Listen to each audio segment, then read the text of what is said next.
आरोही जो 18 साल की है और उसने 12वीं क्लास पास कर ली है, अपने कमरे में बैठी हुई अपनी फ्रेंड नैना से बात करती है। नैना बोलती है, तूने बात की अपने बाबा से? तब आरोही बोलती है, हाँ बाबा से तो मैंने बात कर ली है, मगर भैया और भाभी से नहीं। तब नैना बोलती है, तो तू अपने बाबा से बोलना कि वो बात करें उनसे। तब आरोही बोलती है, बाबा रात में बात करने वाले ही थे, मगर भैया बहुत ही गुस्से में थे। तब नैना बोलती थी, और वैसे तेरे भैया गुस्से में कब नहीं रहते हैं, और तुझे पता है कि आज आखिरी दिन है एडमिशन का, उसके बाद एडमिशन बंद हो जाएंगे और फिर उसके बाद तू आराम से घर में बैठकर ही झाड़ू पोछा लगाते रहियो और घर का काम करते रहियो। तब आरोही बोलती है, नहीं नहीं, मैं घर का काम नहीं करूँगी, मैं तो पढ़ लिख कर वकील बनना चाहती हूँ। तब नैना बोलती है, हाँ घर में बैठे बैठे तू बन ही ना जाए वकील। तब आरोही बोलती है, तू रुक, मैं अभी बाबा से बात करके आती हूँ। तभी जल्दी से आरोही अपने बाबा के पास जाती है और बोलती है, बाबा आज एडमिशन का आखिरी दिन है, अगर आज मेरा एडमिशन नहीं हुआ तो मेरी पूरी ज़िंदगी बर्बाद हो जाएगी। तब उसके बाबा बोलते हैं, मैंने तेरे भाई से बात तो की थी, मगर वो मना कर रहा है। तब आरोही बोलती है, मगर क्यों बाबा, भैया मना क्यों कर रहे हैं? मैं बस एडमिशन के लिए ही तो बोल रही हूँ, और मैं घर का सारा काम करके जाऊँगी और आकर भी सारा काम कर दूँगी। प्लीज़ बाबा, आप एक बार भाई से बात करिए ना। तब आरोही के बाबा बोलते हैं, अच्छा ठीक है, चलो उससे बात करता हूँ, वैसे भी आज वो काम पर नहीं गया है। तभी आरोही अपने बाबा के साथ अपने भाई के पास चली जाती है। आरोही के भाई, जिसका नाम अरुण है, वो आराम से बैठकर अपने बच्चों के साथ नाश्ता कर रहा था। आरोही अपने बाबा के साथ जाकर वहाँ पर खड़ी हो जाती है। अरुण गुस्से से अपने बाबा और आरोही को घूर रहा था। तभी बोलता है, क्या काम है? तब उसके बाबा बोलते हैं, बेटा आज एडमिशन का आखिरी दिन है और अभी तक आरोही का एडमिशन नहीं हुआ है। अगर आज भी इसका एडमिशन नहीं हुआ तो इसका सपना टूट जाएगा। तब अरुण चिल्लाकर बोलता है, एक बात समझ में नहीं आती है क्या दोनों बाप बेटी को, कि मेरे पास पैसे नहीं हैं और तुम दोनों बाप बेटी को खिला पिला रहा हूँ, यही खम है क्या जो अब एडमिशन भी करवाऊँ? 12वीं तक पढ़ तो लिया है और अब पढ़ने की क्या ज़रूरत है? तब उसके बाबा बोलते हैं, बेटा तुम तो जानते ही हो कि ये वकील बनना चाहती है और तुम पैसों की टेंशन मत लो, मैं उसका बंदोबस्त कर दूंगा। तब अरुण बोलता है, अबे ओ बुड्ढे, तुझे पता भी है कि कितने पैसे हैं कॉलेज में? तब उसके बाबा बोलते हैं, बेटा तुम परेशान मत हो, मैं पैसों का बंदोबस्त कर दूंगा, तुम बस हाँ बोल दो। तब अरुण बोलता है, अच्छा ठीक है, मैंने बोल दिया, हाँ जाओ करवा लो इसका एडमिशन, मगर हाँ मुझसे एक पैसों की भी उम्मीद मत रखना। तब उसके बाबा बोलते हैं, अच्छा ठीक है, मैं खुद कर लूँगा बंदोबस्त। उसके बाद वो कमरे में से आ जाते हैं। तब आरोही बोलती है, बाबा आपको पता भी है कि एडमिशन में कितने पैसे लगते हैं? तब उसके बाबा बोलते हैं, कितने लगते हैं बेटा? तब आरोही बोलती है, 30,000 के करीब लगेंगे बाबा, और आप इतने पैसे कहाँ से लाएंगे? तब उसके बाबा बोलते हैं, तुम उसकी फिक्र मत करो और तुम बस तैयार हो जाओ, जब तक मैं पैसे लेकर आता हूँ। उसके बाद वो चले जाते हैं। इधर रुद्र क्लब में आराम से नेहा के साथ सो रहा होता है। तभी उसके फ़ोन की बेल बजती है और वो उठता है और बोलता है, अबे साले क्या प्रॉब्लम है तेरी, मुझे सोने क्यों नहीं देता है?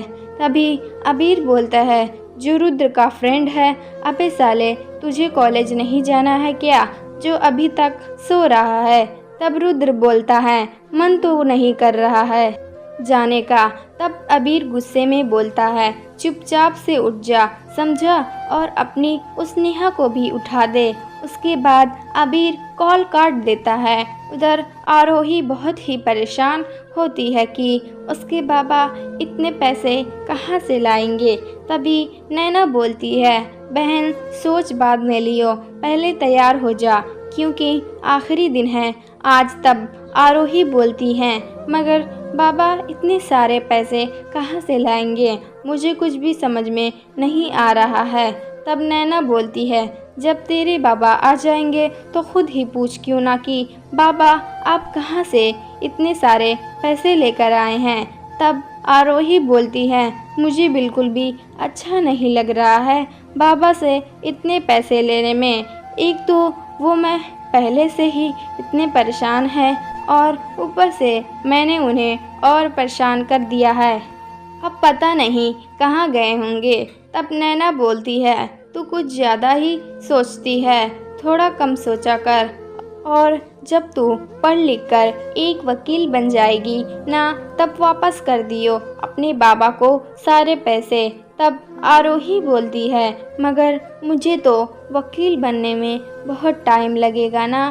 तब नैना बोलती है, अब तू अपना मुंह बंद कर और चुपचाप जाकर तैयार हो जा।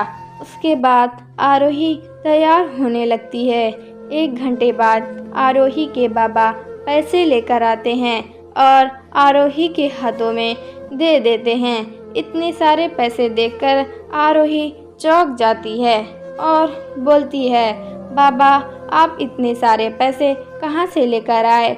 आरोही की बात सुनकर उसके बाबा बोलते हैं, बेटा तू इसकी फिक्र मत कर, तू बस जल्दी से जा और एडमिशन करवा ले। तब आरोही बोलती है, मगर बाबा पहले आप मुझे ये तो बताइए कि आप इतने पैसे कहाँ से लाए हैं।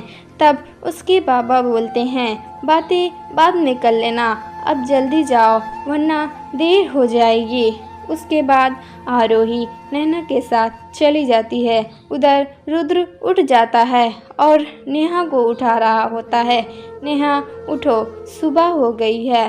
तब नेहा बोलती है, थोड़ी देर और सोने दो प्लीज़, वैसे भी तुमने पूरी रात मुझे सोने ही कहाँ दिया है। तब रुद्र बोलता है, वो तो मैं आज रात भी तुम्हें सोने नहीं दूंगा, चलो अब आराम से उठ जाओ वरना कॉलेज के लिए लेट हो जाएगा। शाम होती है। आरोही कॉलेज में एडमिशन करवा कर आ जाती है। वो बहुत ही खुश होती है, मगर जैसे ही वो घर में घुसती है वैसे ही उसकी भाभी उस पर चिल्लाने लगती है और बोलती है, आ गई सैर सपाटे से। तब आरोही नजरें झुकाकर बोलती है, भाभी मैं घूमने नहीं गई थी, मैं तो एडमिशन के लिए गई थी।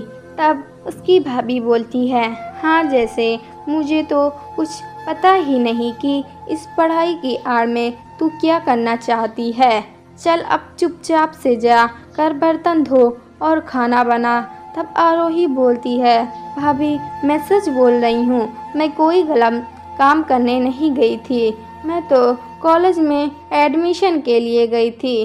तब उसकी भाभी बोलती है, मेरे सामने ना ज़्यादा ज़बान चलाने की ज़रूरत नहीं है, अगर मेरे सामने ज़्यादा ज़बान चलाई ना तो मैं तेरी ये ज़बान काट दूंगी। ये सुनते ही आरोही डर जाती है और सीधा किचन में चली जाती है।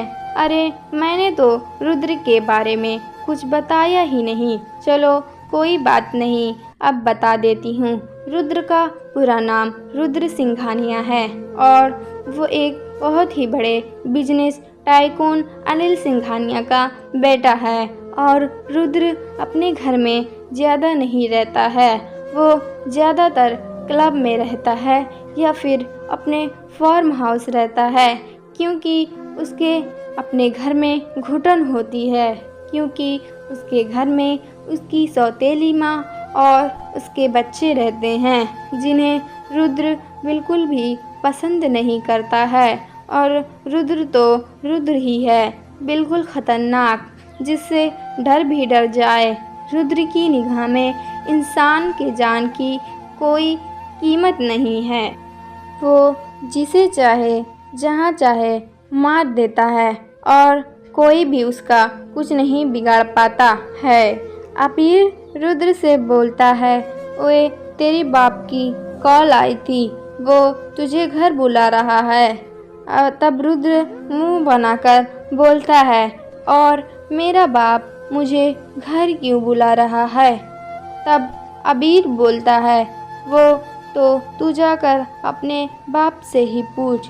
तब रुद्र बोलता है, मैं नहीं जा रहा कहीं, मुझे नेहा के साथ पार्टी में जाना है। तब अबीर बोलता है, अबे साले, तू रोज ही तो पार्टी में जाता है। तब रुद्र बोलता है, हाँ तो फिर आज भी जाऊंगा। तब अबीर बोलता है, चुपचाप से घर चल, वरना तेरा बाप तुझे क्लब से उठवा लेगा, समझा? तब रुद्र बोलता है, मैं किसी से भी नहीं डरता, समझा? यहाँ तक कि अपने बाप से भी नहीं। जाकर बोल दे। तब अबीर बोलता है, यार देख, तू 1 महीने से घर नहीं गया है, तेरा बाप परेशान हो रहा है तेरे लिए। तब रुद्र बोलता है, क्यों मेरा बाप मेरे लिए क्यों परेशान हो रहा है? उसके पास उसकी बीवी और बच्चे हैं तो। तब अबीर बोलता है, अबे कितना बोलता है रे तू, देख मैं कुछ भी नहीं सुनने वाला, समझा? इसलिए चुपचाप चल और तू टेंशन मत ले, मैं भी चल रहा हूँ तुझे कंपनी देने के लिए। रात होती है, आरोही खाना बनाकर सबके लिए खाना निकालने लगती है। तब उसकी भाभी बोलती है, ओए अपने बूढ़े बाप का खाना लेकर अपने कमरे में जाकर खा लियो, बाद में पहले मेरा खाना निकाल और मेरे कमरे में लेकर आ। तब आरोही बोलती है, जी भाभी। उसके बाद आरोही खाना निकालकर अपने भाई के कमरे में ले जाती है। जब वो लोग खाना खा लेते हैं तब आरोही अपने कमरे में खाना लेकर आती है और अपने बाबा के साथ खाने लगती है। तब उसके बाबा बोलते हैं, बेटा भाई और भाभी ने खाना खा लिया। तब आरोही बोलती है, जी उन्होंने खा लिया। उसके बाद आरोही भी अपने बाबा के साथ खाना खाने लगती है। खाना खाने के बाद आरोही किचन में जाकर बर्तन धोती है और किचन साफ करती है। उसके बाद वो अपने कमरे में आती है और चटाई पर लेट जाती है और लेटे हुए वो कल के बारे में सोचने लगती है कि मैं कल से कॉलेज जाऊंगी। वैसे कॉलेज तो बहुत ही बड़ा होता है, कहीं मैं वहाँ पर खो गई तो नहीं, मैं नाना के साथ ही रहूँगी और अकेले कहीं पर भी नहीं जाऊँगी और मन लगाकर पढ़ूँगी और बाबा को एक अच्छी वकील बनकर दिखाऊँगी। यही सोचते हुए उसे नींद आ जाती है और वो सो जाती है। आधी रात होती है, रुद्र अपने घर आता है और ज़ोर ज़ोर से दरवाज़ा पीटने लगता है, जिससे कि उसके घर के लोगों को नींद खुल जाती है और उसकी सौतेली माँ उसके डैड पर चिल्लाने लगती है और बोलती है, ये कैसा जानवर बेटा पैदा किया है आपने, जिसे बिल्कुल भी तमीज़ नहीं है, और ये क्या हरकत है आधी रात को घर में आने की, और वो भी इस तरह। तब उसके डैड बोलते हैं, अभी मैं देखता हूँ इसे। तभी रुद्र के डैड और उसकी सौतेली मॉम कमरे से बाहर आते हैं और देखते हैं कि रुद्र एक नौकर को बहुत ही बुरी तरह से मार रहा है। दोस्तों, अगर आप हमारे चैनल पर नए हैं तो लाइक करें, सब्सक्राइब करें।